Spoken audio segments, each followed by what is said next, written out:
Yeah. And you inspire me, in that way, because I don't want to be grandpa / Pillsbury Doughboy, and I was heading there rapidly, and I'm fighting against that.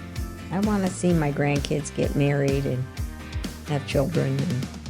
Yeah, I have those thoughts. As well. Hey, before we jump into the podcast, we want to thank all our donors and supporters who make the Today Count show possible. It's through your generosity that we're able to shape leaders through this content and this podcast. And be sure to like, subscribe, and follow wherever you find yourself coming across this content. All right, let's get to the podcast. All right. Hello, everybody. Welcome back to the Today Counts show. I have with me today somebody I know pretty darn well. Her name is Rhonda Piper. She's my wife. Hi, babe. Hi, babe. So what is this podcast about? Well, we're going to be talking about growing old together. Yes. And in case you missed it, episode 150 is entitled Making Marriage Work, 40 plus years of marriage. It really should say 45 plus years of marriage. And that was done several months ago. But if you haven't listened to that, it'd probably be, a good bookends to listen to that and then to see what, we have to share here. So the spirit of what we're doing is a ministry, to those that are interested. And obviously, if your first podcast has to do with being married for 45 plus years, like some said, maybe you should do one about what does marriage look like, now, versus the building blocks, that we had. So you and I were just talking about it, and we came up with the title Growing Old Together. And the more I began thinking about it, well, it's really two big points we can talk about: growing old. So we'll talk about that in just a minute, and then growing together. And I'm going to start off with saying this. I think when we were younger, and I think we might have shared this in the first podcast, is that, how have you stayed together, right? You've never had any hard times or whatever. And I think our answer then was, well, divorce was, just off the table. It wasn't an option. So we had to work things out. That was one of our answers. And I don't think that's a bad answer, but I'm not sure it's the best, the best answer. Actually, the more we've thought about this podcast, I think the strongest piece in our relationship, which has been, mostly wonderful, but not always wonderful, is that we literally did have a vision for growing old together. And when you have a vision to accomplish something, it usually gives you the fuel and the determination to work through any obstacles that's trying to stop you from getting to your vision, whatever that might be, individually, as an athlete, business, ministry, whatever, whatever. So anyway, that's how I would like to start it. So let's talk about getting old. It's kind of humorous. It's kind of not so humorous. I don't know. It's frustrating, but I think we can talk about it. Yeah. So in my case, as a woman, As a woman, and as a wife, I'd probably say the hardest thing I struggle with now, I always was told through our whole marriage and when I was young, you look so young for your age. I don't get that anymore. I never get that. They're like, how old are you? And I'm like, 63. I just got to jump on that horse with you because that's been exactly my experience. I'm not sure when it ended, but I think when I was around 50 and I would tell people I was 50, they'd say, you do not look 50. When I tell people I'm 65, they don't say anything. So that makes me think, well, gosh, you look like you're 75, but yeah, I hear you. Yeah. So that's been a little, I look in the mirror and I go, that doesn't look the same. But so then I thought, well, I'm going to refocus myself and do it more inward, physically, try to exercise more, try to eat right, try to keep the mind like, Like I told you this morning, that the first thing I do every morning, I try to watch something that's funny about marriage or something. Yeah. Just go, I'm not alone in this, or we're not alone in this. And I think that's helped me a lot, that I can stay younger inside, and I do this for you, my marriage, and to be grow old together. And I do it for my family. I mean, I'm not afraid to die, but I do it. Not even a little bit. Well, no, what I'm afraid of is, I think, what it's going to do to my grandkids, what it's going to do to my kids and my grandkids. How am I going to take care of myself? That ain't going to happen. But we already know that I'm going to die before you unless you get hit by a bus, right? That's what we've always said. And we know we have good information to, know that that's true. And Well, I want to say this to what you're saying too, though. When I first met you, you turned my head, right? So that in the sense of attraction, you turn my head, and you may think I'm blowing smoke, but today, I think you're striking. Um, and but I like what you're saying about working on the inner person, not just your exercising, but your laughter. And laughter is, for you, I think it's true for all human beings that it's healthy. But for you, that's one of your secret powers is laughing. And I've tried to learn from you, about that. But the Proverbs talk about that. It says that beauty is fleeting, meaning we only keep it for a while. I look back at pictures of me in my 20s and 30s, and even in my early 30s, I still believed I was invincible.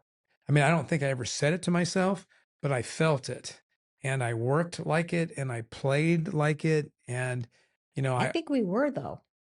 yeah, I think we did things, we blew away every couple we've ever met. It couldn't stay up with us. and we would have everything done Yeah. around our house and stuff by noon. But now, it takes us a little longer. I think we still work really hard. Yeah. But about 7:30, we're ready to put our pajamas on and go to bed, which 7:30, that was just starting our night. So. Yeah. I mean, let's go back to what you said. And you are right. That is a habit that you have. I know that when I was teaching every Sunday, a lot of people may not think this is super spiritual, but it worked for me. So much of preaching and teaching is a serious matter. I mean, it's a matter of life and death. If you believe that, it's not just self-help and feel good and things like that. And then, of course, the weight of ministry in itself, it's heavy. It's really heavy. So, getting stern, getting grouchy, even getting negative is not difficult to do. So I remember, when YouTube first came out, and comedians, clean comedians, I have a hard time with all the F-bomb comedians. I always have. I'm not, trying to condemn anybody. I just have always, just because you throw the F word out there doesn't make it funny. And in fact, if you have to do that, it's probably not as funny as you think it is. But anyway, so guys like Brian Regan, and then I forget Nate's last name, but there's some really good clean comedians, and I have found that just having a good diet of laughter, really helps. And you're an exercise maniac, right? I mean, you exercise 6 out of 7 days a week strenuously, and you laugh. But even when you're done with your quote unquote official exercise, there's things that I just can't seem to let go of. For example, we do not have a housekeeper. You won't let me hire a housekeeper, and so you clean house. Of course, you do the I laundry. don't want that person to go crazy with me. It's more for that person you would hire. Yeah. Me. I mean, you take your car to the car wash, and of course those car washes never get our vehicles clean the way we want to. Mm. So, I mean, you're out there, doing all of that. So I'm just validating what you're saying. That's all I'm doing. Yeah. Saying, yeah, I see that. You also, and maybe one of the things I loved about you when you're younger, and you're still like this today, but when I was dating, if that's what you want to call it, there was what I would call the princesses, and they were very rigid. They weren't flexible. They weren't agile. They weren't fun. They were a pain in the butt. I mean, everything had to be perfect, blah, blah, blah. But when I met you, you'd throw on your jeans, your t-shirt, we'd go do, whatever we do. Even if you didn't do it, you'd sit and watch it, which was usually me playing ball, of some sort. And you're still kind of like that today, but you do, I think it's more true. Seems like lately for us means which decade, but let's just say the last couple of decades where you seem to pay more attention to your dress than you did. Is that just me, or is that more true now than it was before? That's a good question. I don't I probably didn't know, and Maybe not. now, like I said on the, You didn't I know think you could have 50 purse options, and we have to have those. But I think, yeah, I think it did just, but it seems like to me, like even on Saturdays, I'll look at you and the way you get dressed, and I'll go, "Are you comfortable? Wearing that? Did I miss a memo? Where are we going somewhere fancy?" But you seem to dress up more. that probably has to do with a little more of the aging. Huh. That's what I That, was getting at. yeah. See, I'm doing a little therapy with you here. You are. No, I would probably say that's probably the aging because you things are different, like you said, I could throw on purge, I think you're more sensitive to your appearance now than you have been in your whole yes, life. yes.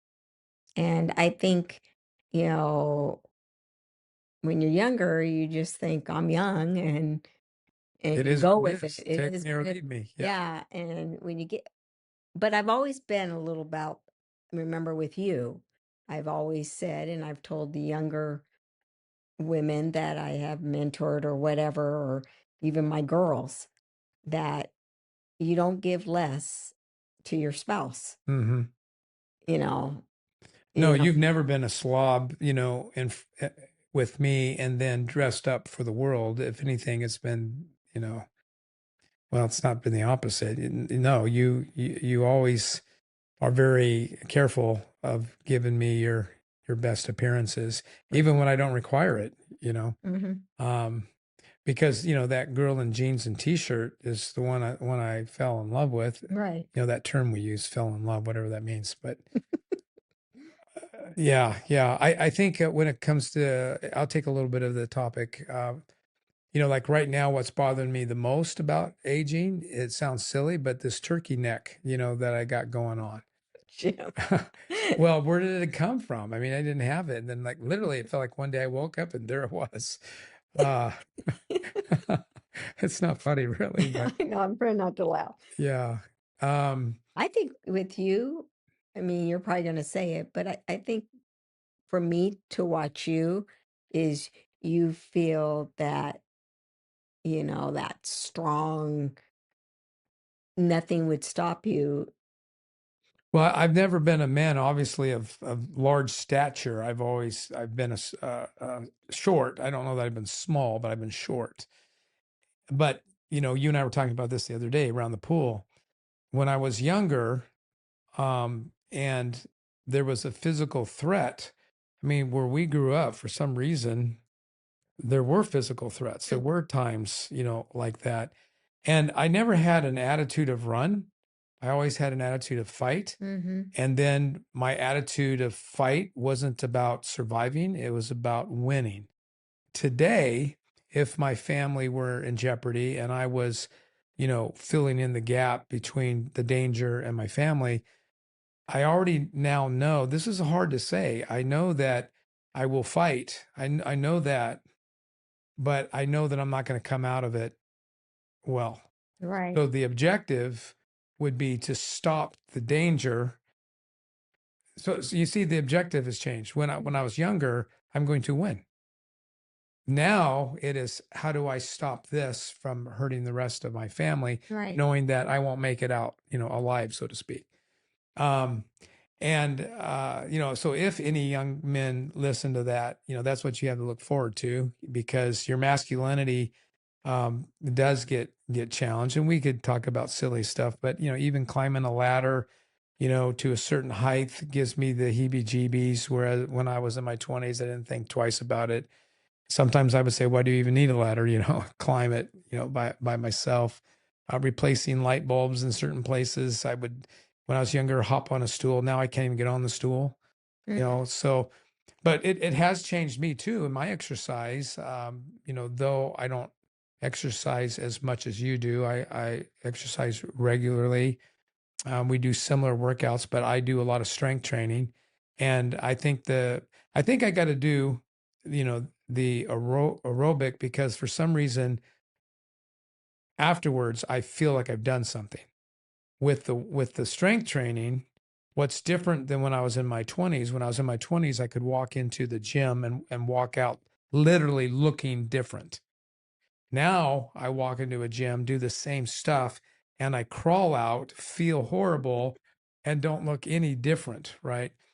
But I will say this: in strength training, what I'm learning and what's working for me is, I don't want to say every day, but 4+ days a week, do something in strength training.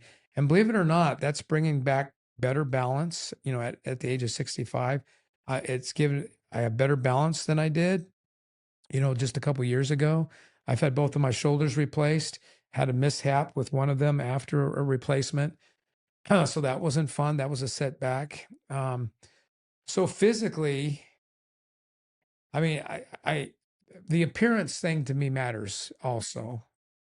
But I do think it might matter more to you than it does to me. But the physical strength part, that's what really is the Yeah, struggle. that's what I was saying. Yeah, for me. That I mean, I'm an ex-wrestler, and so being sentenced to a checkerboard table, that doesn't. So as a woman, do we think of growing old? So how do you look? Is it harder on you, on yourself, knowing you're growing old when you look in the mirror and everything? Or is it harder, not that you're being mean to me, but it harder watching your spouse grow old? Hmm. That the answer might change on different days. I don't know. I mean, if you are going through a little downward spiral about something hitting you, whatever, it might be. You and I talk about our weight a lot, because it's just not the way it used to be. I mean, I did not have a healthy diet when I was younger, because I didn't see any evidence of why I needed to. I mean, I'd still throw up as much weight. I was skinny as, heck. I was fast, and I could eat 4 cheeseburgers and a chocolate malt, and it might be a little slow for an hour, but then after that, go back out and surf and, do whatever we would do. And I think that, well, it kind of goes back to how we start the podcast. This episode is a vision of growing old together. Yep. So I mean, it's weird, isn't it? You probably see things in me one day that, where did that come from? You didn't see that before. And yet it doesn't happen that way, but sometimes it does feel like it does, happen that way. Arthritis, that's not a fun thing. My arthritis seems to be under control, because I have been on certain medication, and I, try to stay active. There's other things I can do to get better at it, which is run away from sugar, which, that's against my religion, but, You're doing really good with that. doing better, I'm doing better. And when I made changes in the past, in my 40s, for example, they would be radical, but I could never sustain them. I think what has happened now is I'm just making better choices, and some days I blow it, but I never blow it like I used to blow it. Now blowing it, I would not even have thought, in my 50s that was blowing. I've thought, oh man, I'm becoming a hippie. I'm eating nuts and fruit and nuts or whatever. But so to answer your question, I think that's probably a moving target, because if you feel depressed about yourself, you're not even looking at anybody else. You're trying to work out of it. I know this for sure, though. I know that you're not taking it laying down. I mean, you're fighting, Yeah. and you inspire me, in that way, because I don't want to be grandpa / Pillsbury Doughboy, and I was heading there rapidly, and I'm fighting against that.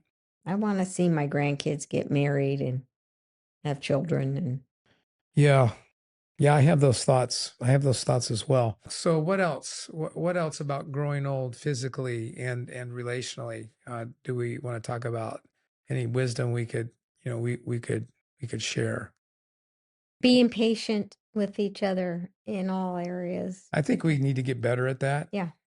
because I think that I think even though we're in our 60s, we have expectations of one another, probably goes all the way back to our 20s.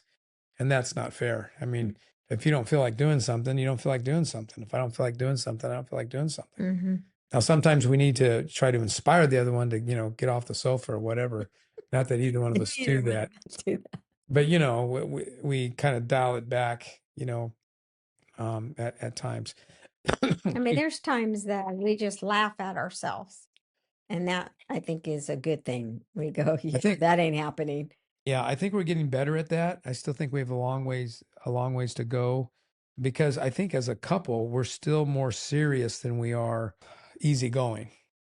But I don't think that's ever going to change. That's who we Yeah. are. We're two driven people, and but we bring a lot more, I think. Well, Hey, we're hard on ourselves. We don't think we're the friends to our friends that we need to be, even though we try. And we've been blessed with I think a lot of friends. Now you never really know who your friends are, right.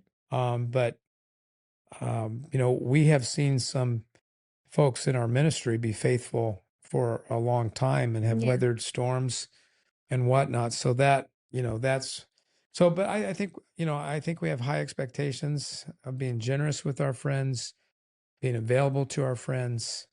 We have high expectations that way. We have huge expectations of what kind of parents we are, what kind of grandparents we are. That might set us up for failure because, at some point we're unable to do what we used to do, and our tribe is bigger than it. And I think we sometimes do that. I mean, like I'll even tell you sometimes, That you can't honey, do it. we can't do it all. Yeah. I mean, We are. Yeah, there's been times where we have been faithful in one weekend to every stinking grandchild and son and daughter, and then we come home and there ain't. I mean, there's nothing left. There's nothing left for each other. And they're all still going. Yeah. So I don't really know what to do about that. I mean, other than try to regulate it, a little bit better. Maybe. Well, remembering that us is the number one. Yeah.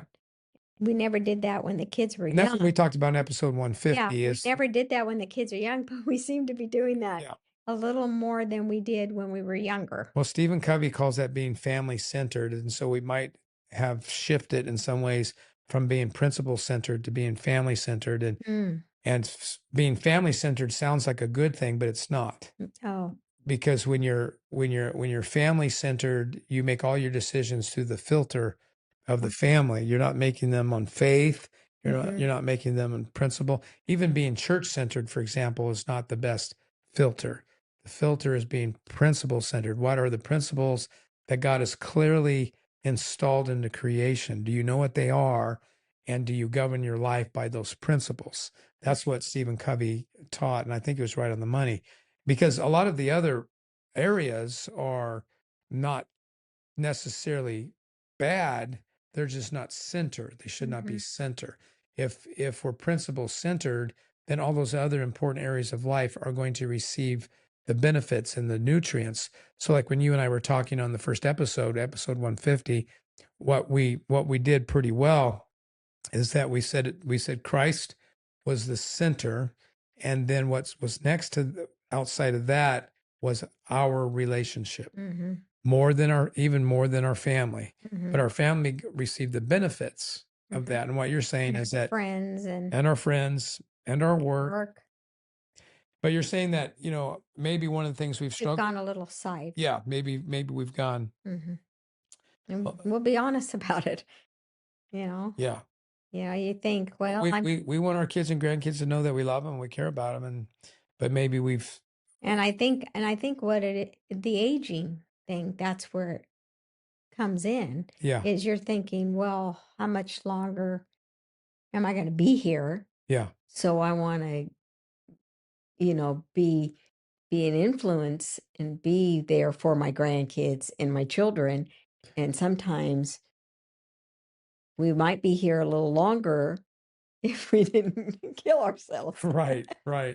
I'm just kind of looking over some of the notes that we talked about, in regards to growing older. And of course, some people are going to want to know about the intimacy piece and all of that. And That's where the laughter comes sometimes. yeah, yeah. I mean, we flirt, but sometimes we've got nothing left in the Yeah. tank. Like, oh, yeah, Everything that with is. flirting. But I think flirting's important. Yeah. Oh, I definitely. and affection is important. It seems like the older we get, I have more of a need for that than you do. The hugs, and I think we talked about this in the episode 150. But we have marriage affirmations that we Right. put together, and one of them is gentle touches and tender words and gentle touches. Is really important. I don't know how you can grow old together and not get better at that. Right. I think that is really, really, really important.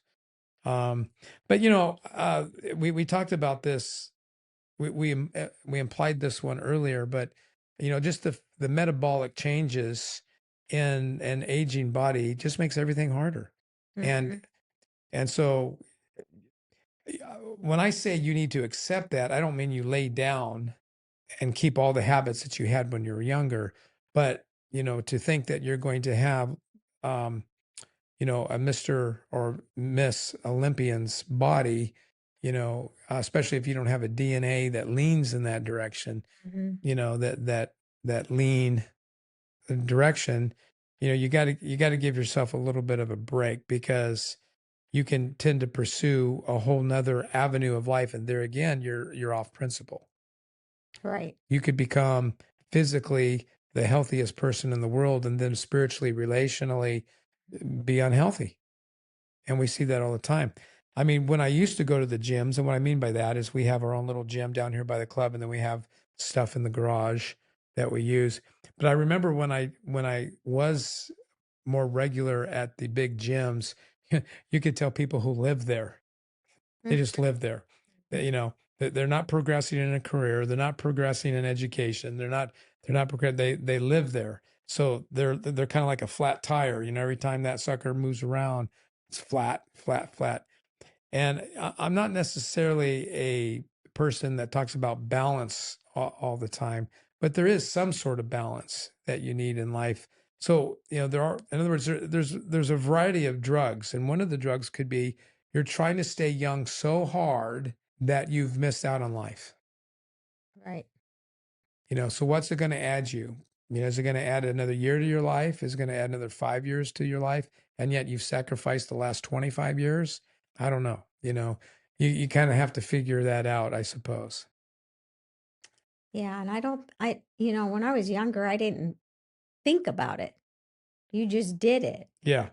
And I think growing older, that I have to be more thinking about and being positive thinking and praying more and being more intentional on that. There have been seasons in my life where I've looked back and I thought, what was that even about? Did I grow in that season? Did I get better? Am I still stuck in that season?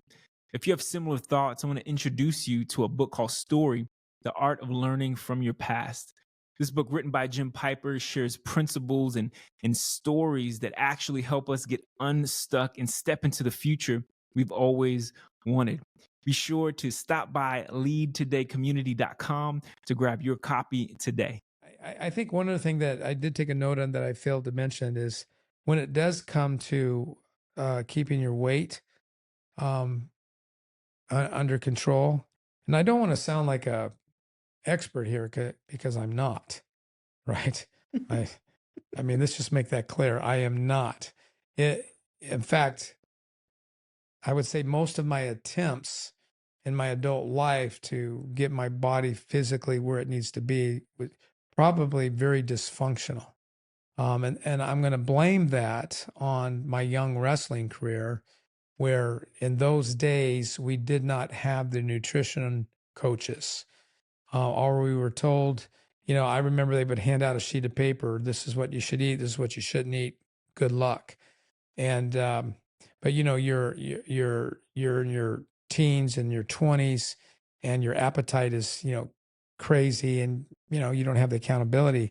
But anyway, one of the things that works for me, and the reason why I mention this is because I think most experts that I've listened to say the opposite. So I'm going to go against what the experts say on this, but I weigh in every morning. I weigh in every morning. Most experts say that psychologically that's damaging for you. But I think that most of the people that they're talking to are these people that, they're in a fit to get to a certain goal, and they're just going hard, right? They're trying to lose 40 pounds. They're trying to lose 50, 60 pounds, maybe more. Or they really are a bodybuilder, and they're doing that kind of a thing.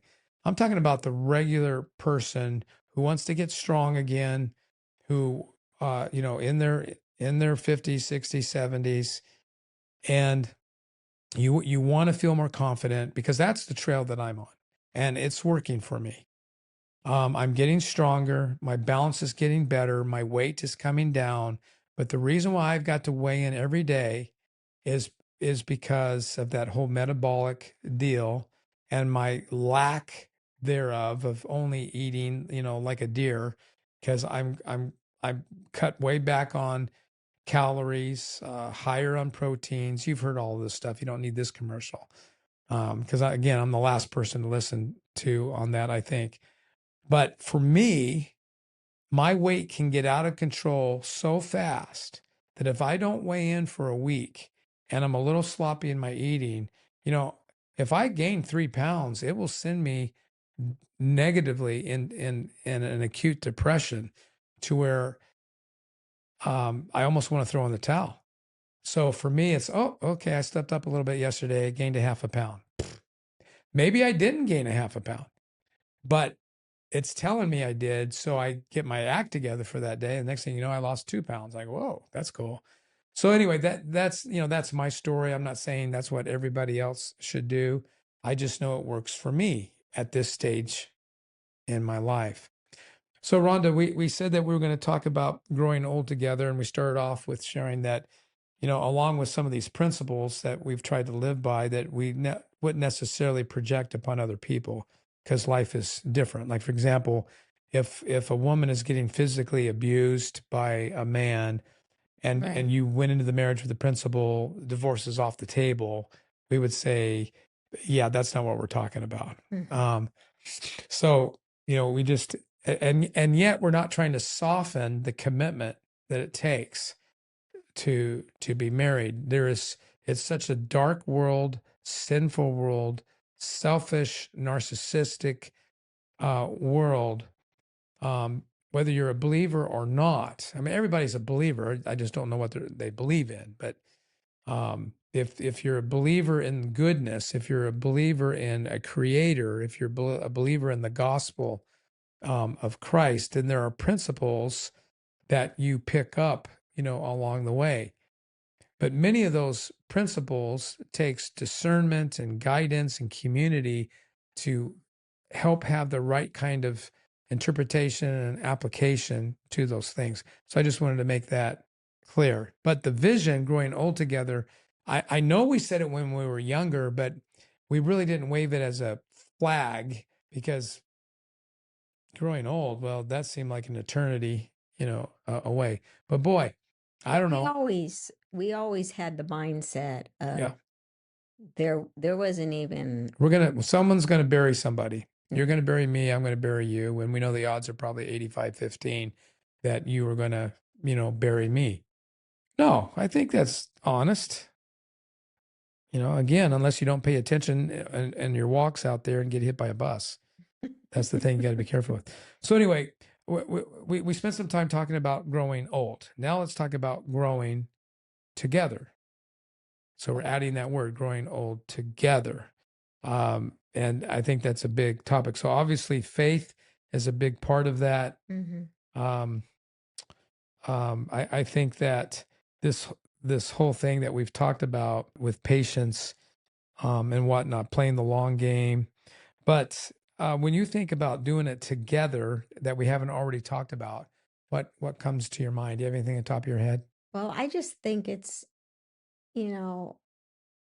everything is growing old together has totally even how we do things now from when we were younger.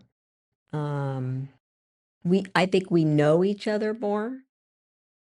Do you And think we're the same people we were when we were younger? Because a lot of people say, well, we just grew apart.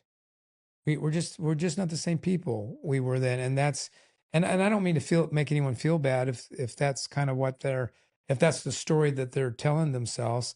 My question though is how much of that is a false narrative? Because I think in a lot of ways I'm not that same person that I was when I was younger. In a lot of ways, I don't think you're the same person. In some ways you are, in some ways you're not. no, Some ways I am, some ways I'm not. but that's what I'm saying is when you're growing from almost, now we're in our 46th year and plus we were dating before then, it's it's like your arm, Yeah. it's attached to you. Yeah. You know your arm, you know your hand, you know your body, and I think your body yeah. almost is like my body. I've been with you so long that I know, like I'll say to you, okay, what's going on? I could tell. Mm-hmm. And you'll say, no, no, I'm fine. And I'm like, no, I've been with you long enough that Sometimes I'm fine means I don't want to talk about it right now. yeah. Yeah. And then, and I And realized sometimes I'm really not thinking anything. I'm in my and I had my to nothing box. remember? Yeah. I said, I don't understand the nothing box. Well, yeah, but remember we went through, we read that book. It's still in our library. Men are like waffles, women are like spaghetti. Really great book. Where it talks about that men are kind of, again, this is generally speaking, it's not true. Don't get all bent out of shape, ladies. Geez. But when we say men are like waffles, generally speaking, men can compartmentalize better than women. Now I'll explain the women in just a second.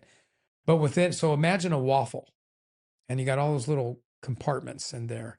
So that's kind of how a man is able, to do things. He's able to shut off certain, irritating factors or trials or whatever, and then focus on something else. Not all men, most men.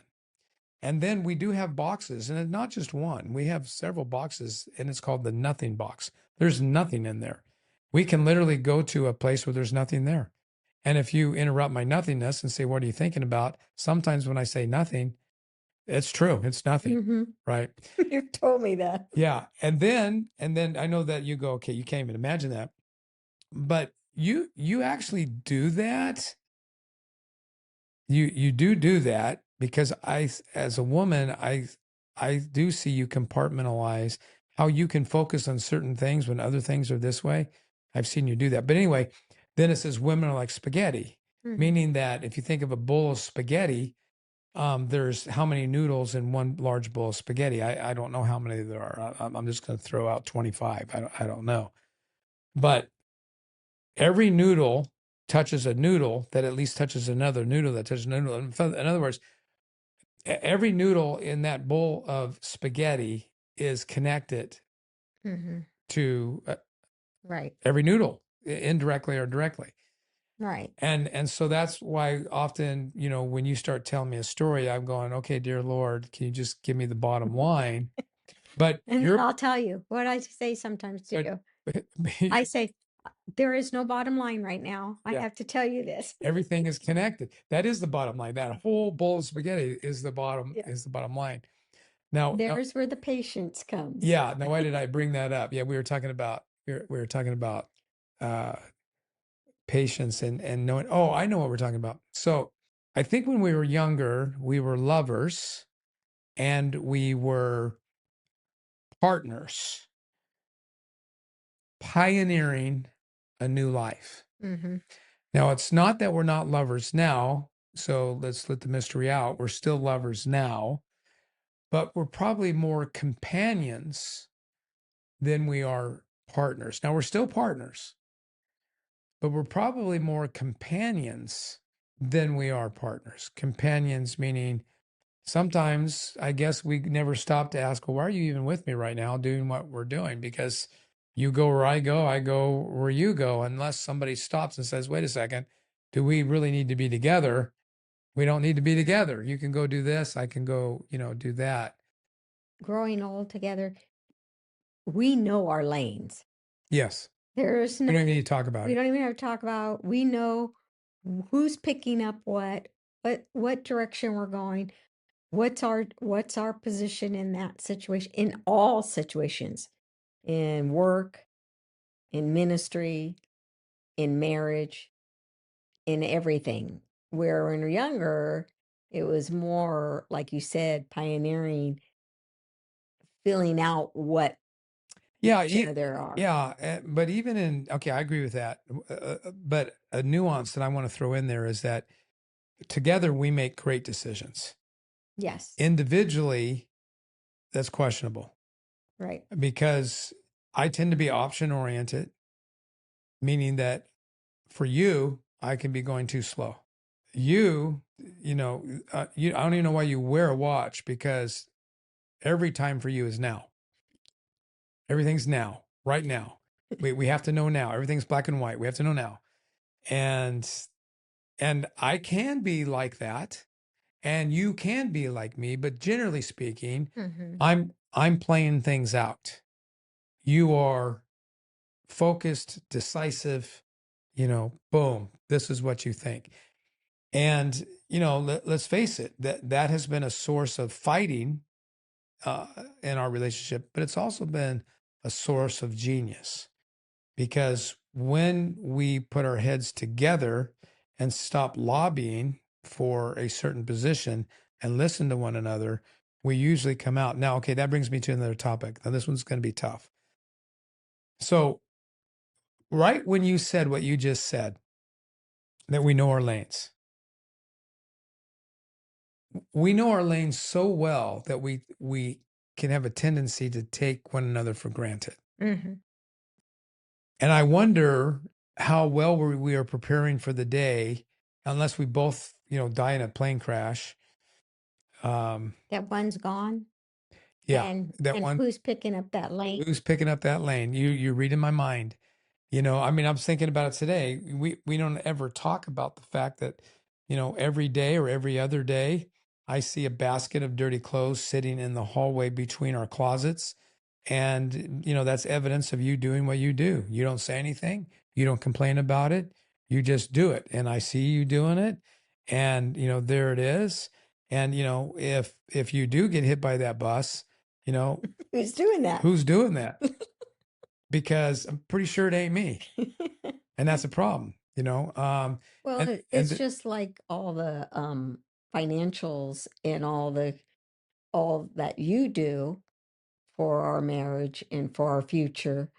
We've noticed a couple few people that have lost their spouses, yeah, and they don't know where to go they don't know where because to they don't go. know how to handle that. Yeah, they don't know where to go. They don't know what to do, and they don't even know the why behind all of Right. it. And you and I have been working on that, but We're still far. yeah, if I drop dead today, which is, those odds increase, every day as we go.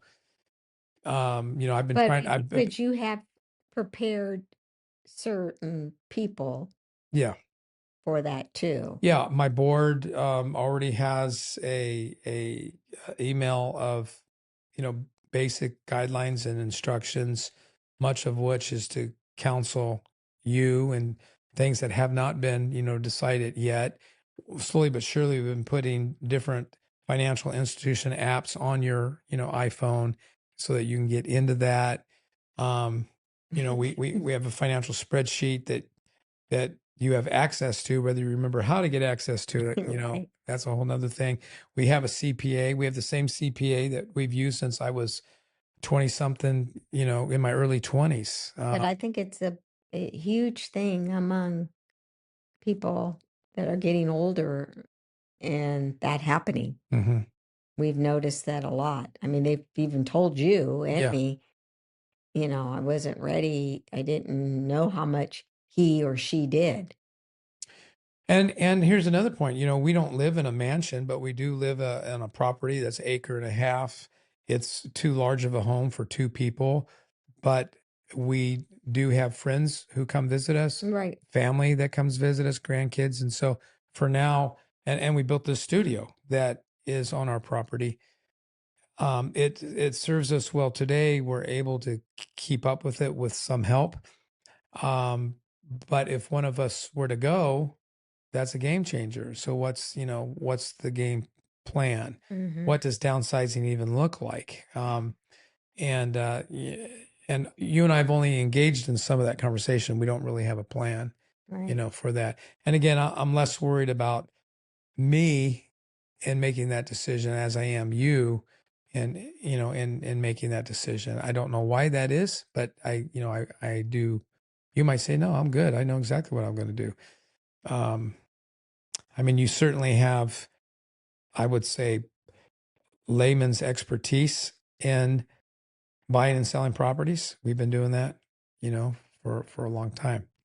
Okay, so what else? And together, so growing old is one topic, but growing old together, that's the other piece. We've talked about knowing each other's lanes, giving each other space. I think that whole thing that everybody's asking is the intimacy. Yeah, we're going to really talk about that. Well, We are still intimate. Here Yeah. level, not. We are still intimate. Like everything we've talked about, I think you learn, you know each other, and even how you were when you were younger, how you are in the middle, and how we're growing old together. It changes. I would venture to say, at least for me, our intimacy today probably is more like it should be than when I was younger. In other words, there's needs, right? There's needs, but the need for closeness is more real for me now than it was when I was a hormone drunken 25-year-old, Never drunk. right? Uh, right? I mean, am I making sense? So Right. being together, in The soft, yeah, back to our marriage affirmation, yeah, gentle touches, general words, tender touches. touches, Yeah. yeah. So that, yeah, that's, where it changes. Where when we're younger, if somebody was tired or they didn't, want to be in that intimacy area that evening, when we were younger, we'd get our feelings hurt. Well, when we were younger, there was hormones screaming to fight against that, and today is And that were one of us or courtesy. But now it's like, okay, yeah, I'm right with you. Yeah, I think there's a couple more things to talk about here now that Okay. I pulled up my notes. All right. I think our faith has a lot to do with Oh, growing yeah. together. Like, for example, you do pick up a lot of hurts along the way. And I'm not talking about maybe the hurts between us, because if you don't forgive one another, I mean, forgiveness, how can you be married for 46 years and not be good at forgiving? You know, ignoring is not forgiving. Mm-mm. Letting it go is not forgiving. It might Just be builds. it might be part of forgiving, letting go to some sort. But if it's not addressed, that's not letting go. That's Stuffing. stuffing, pretending, Mm. all those kinds of things. But there's hurts that happen being parents. There's hurts that happen being grandparents. There's hurts that happen that you pick up in work, in ministry, And um, friendships. in relationships. And there are unavoidables that we may not have met yet, even now in our lives. There may be what the world calls tragedies that we have yet to encounter, that we're going to encounter. And so one of the things I have on my notes, in fact, I talked about this last weekend at our church, is that I believe that we're united in this, that God makes all things right in his time. Mm-hmm. So even though we might go to the grave with some things being unresolved, some things being part of our woundedness, if you will, we go to the grave in faith that God will make all things right in his time. And I think, I don't know if you had something to say about that. No, that's good. Well, the other thing I had, as we wrap up this particular episode, is that if you want a better marriage, whether you are been married for 3 years or, going on 46 for us, if you want to have a better marriage, it's an inside out proposition. If I'm looking to you to make it a better marriage, not saying you don't have responsibility in it, you do. But if I want a better marriage, it's got to start with me. Mm-hmm. And that's what we call an inside out. And I think choosing each other every day. Yes, I forgot about Every that. day. Yeah. We choose each other. We didn't just choose each other on that wedding day, March 15th, 1980, but every day when we go to bed, when we get up, there needs to be a conscious choice. And even in the midst of unpleasant moments and times and arguments, there's got to be a strength in our faith where I choose you. You're my girl. You're my only girl. I'm your guy. I'm your only guy. I'm committed to you. We will work this out. We will fight this out, whatever that looks like. I think that, there's a saying that goes, familiarity breeds contentment. Mm. In other words, a lot of people say, well, he's got that habit and just drives me crazy. And she's got that thing that just drives me crazy. Facial expressions, body language. I'm just going to say it. That's JV. If you want to get to the next level in your marriage and grow old together, it's to say it's JV means that you can express that to the other person, but don't get offended. If it bothers them, it bothers them. Do something about it. Or if you think they're being petty and you shouldn't have to do anything about it, then you fight back, on those kinds of things. You come to agreement. And this is where I got this from. One of my notes says, do what's right, even when it goes against my feelings and when it's hard. In other words, if you're in a marriage and you think that being right is, or let me just say it this way. You believe you're right. You believe that your preference is right. And somehow you think it's got to come to that outcome. That's probably a losing proposition. Mm-hmm. In marriage, sometimes you have to lose to win. But I think that's true in everything in life. If you've got to win everything that you believe or want or prefer, you're looking for a miserable life. I'm not saying you're supposed to be a doormat. I mean, you looking at me like you're not sure you No, agree I with that? You do. totally agree with that. Yeah, no. I was going to say, because if you didn't, you're wrong. No, I think that's a big thing that we've done.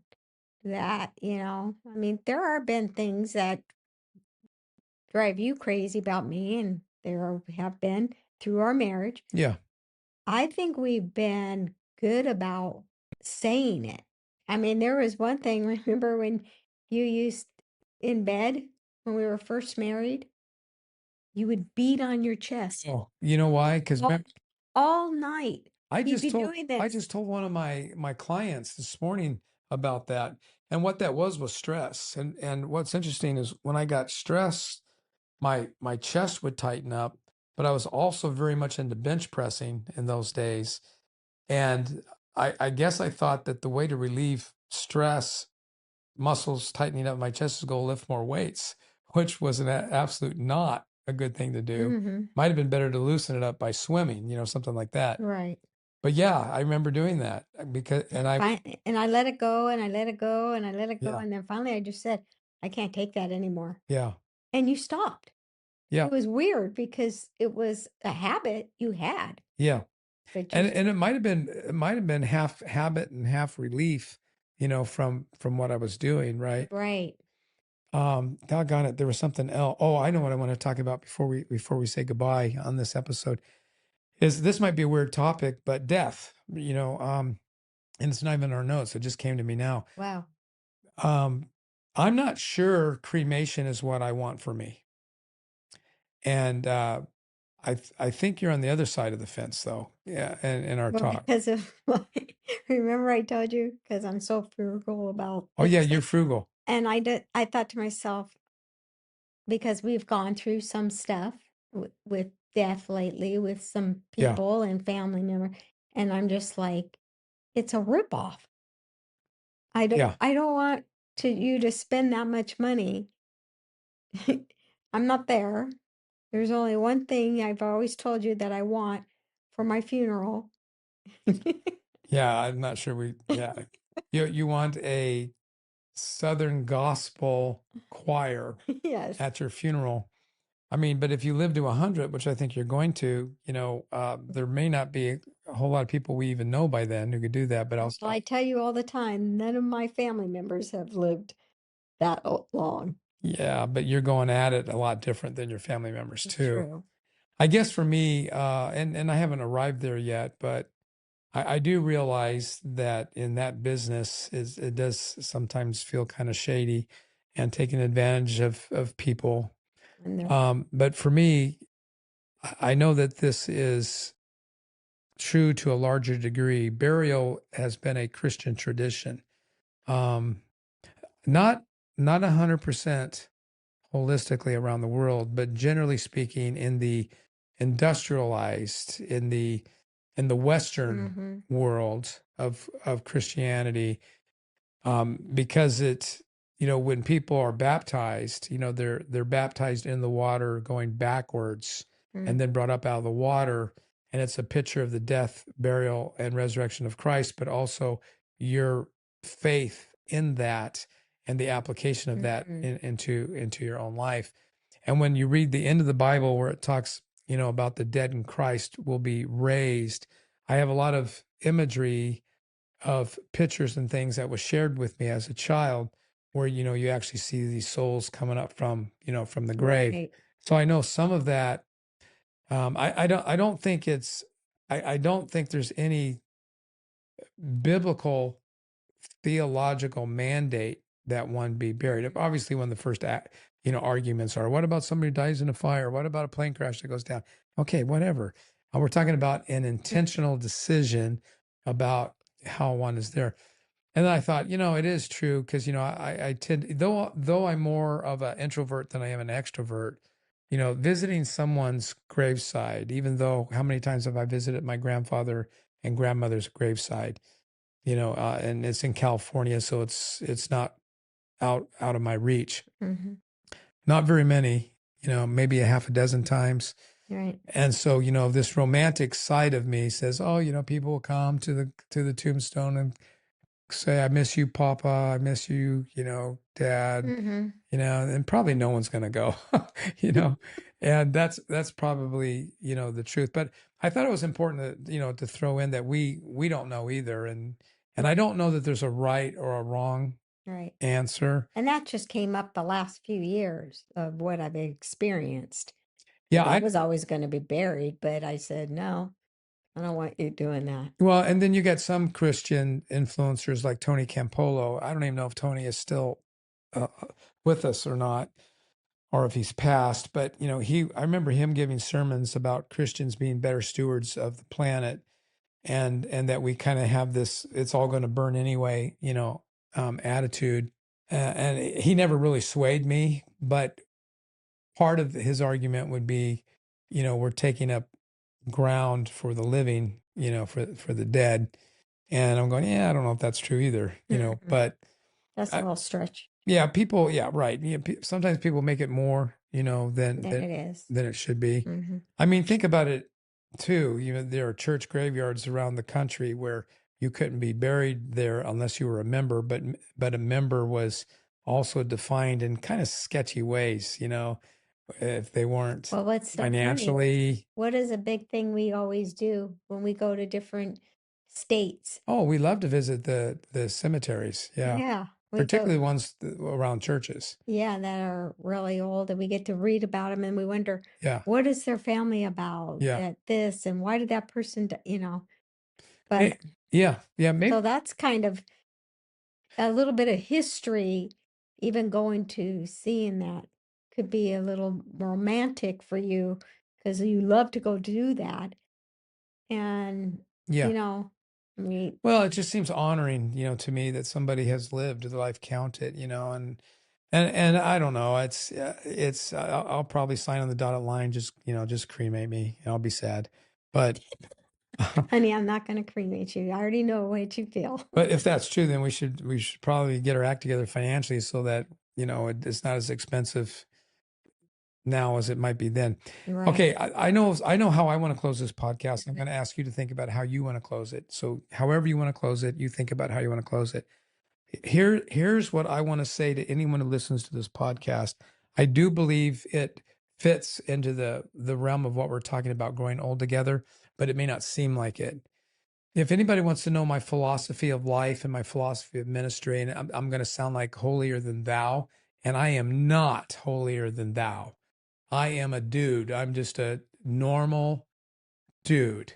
In fact, I always, even our studio engineer that's in here right now with us is very respectful, calls me Pastor Jim. And, slowly, I'm just not that kind of a guy. Yes, okay, I'm licensed, ordained, yada, yada, yada. When I go to graduation, I wear all the colors all over me, all the accolades and academics. Yeah, who cares? Right? It comes back. But if I believe anything, I believe this. You do what's right because it's right. You love people not because of what they give back to you. Even as hurtful as it can be to those that are the closest to you, often it's the ones that are closest to you that hurt you the most. You give to them, you love them, you worry about them, you pray for them, and sometimes you just don't feel like it's reciprocal. I believe when you bow to that, when you do to that, you're lowering yourself. You're not living to the way that God has called you to live. And by the way, the last time I checked, God has done a lot more for us than we could ever do in return. As far as I know, he's not going to change the game plan. He's made some promises of what he's going to do, and I trust him for that. So that is my philosophy of life. I'm not saying I always do that, but what I am saying, I'm not saying I don't get my feelings hurt. And that's about marriage. It's about parenting, grandparenting, friendships, business associates. It's all those things. Do what's right because it's right. Love because that's what you're supposed to do. It's what God has called you to do. And I think that has a lot to do with growing old together. I want to hold, if I am on a deathbed, I want this girl to hold my hand and know that we did it. We grew old together and we died together, so to speak, and how that is. And if somehow, which I highly doubt, that I'm holding your hand while you're on the deathbed, same thing. I want you to know that we did good and we did it and we did what's right because it was right. And on this planet and in this world, you may not in your lifetime receive back what you think you should. But let me ask you this. The Bible says that while we were still sinners, Christ died for us. So I don't get it. I don't get why we would lower our standards, why we would change the gospel that we live out, say, well, I will die for you as long as you do this for me. That's not the gospel. The gospel is to give our lives to others, and that's it. That's it, regardless of what we get back. So that's how I wanted to end. You know, in spite of my sinfulness, in spite of my weaknesses, in spite of who I am, I want to go out in our marriage, and I want to go out in this life being somebody that people will say he did what was right because it was right, regardless of what he got back in return. And I would have to say with you, you're very good about that. You're excellent on doing that. Even with me, when I'm going down that Pat, road or path or kill hole, him. and I do that. But I'll tell you, I'm going to this direction, and you don't just go, well, that's not what the Bible says to do, and you need to change, and you're lowering yourself. You'll say more to me, well, let's look at it this way. And is that what you want to be?